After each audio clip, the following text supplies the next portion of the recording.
The Apple Smart Keyboard Folio for the 11-inch iPad Pro is an outstanding keyboard and folio. It features an amazing soft touch keyboard, multiple viewing angles, a connector for charging via the iPad, and all while providing excellent protection for the iPad. Let's talk about my full review.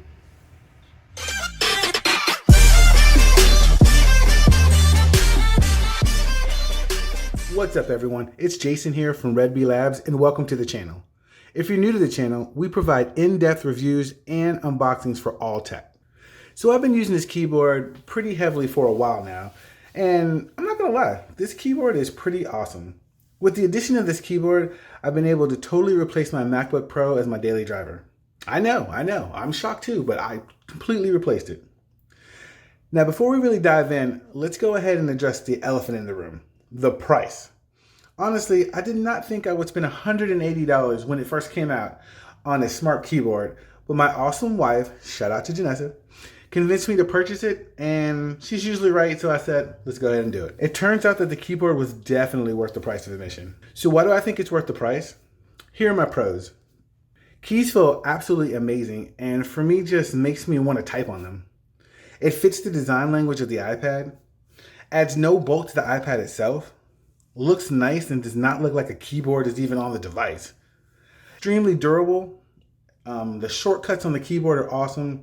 It's simple to put it on. It's magnetic to the back. You just slide it in there, it snaps on there, and you're good to go. No fuss, no muss. You can put it in various positions. It'll sit up in your lap. Now, I'm not going to say it's the best thing to put in your lap. It's going to be a little wobbly, but if you're sitting at an angle and you kind of put it in between, you put it on your lap and, got your knees locked and typing, it'll work out for you. It is super, super thin, like I said before. And the keyboard charges via the iPad, which is awesome. I don't want to get extra cables or have a micro USB cable plugged into it and the iPad and it's charging. And don't get me wrong, I'm not knocking those keyboards. Those keyboards last a long time on a charge. But for me, it's just, I want less things to be carrying around. Now, the things I didn't like. And I know you probably heard this before, but the lack of the backlit keys.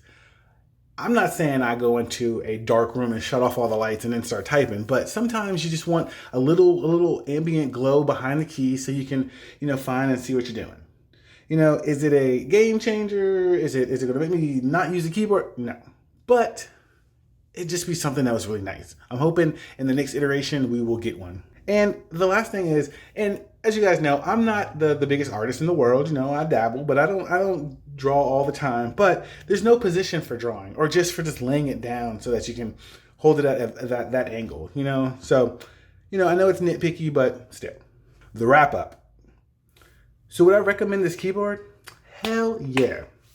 I wrote this script and edited this video on this iPad and loved every minute of it. If this review helped you make the decision to purchase one, I have an affiliate link in the description below, so please check that out.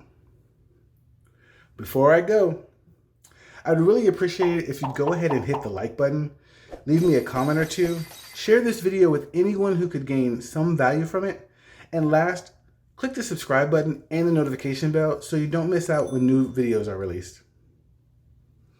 As always, this is Jason, and I'll catch you in the next one.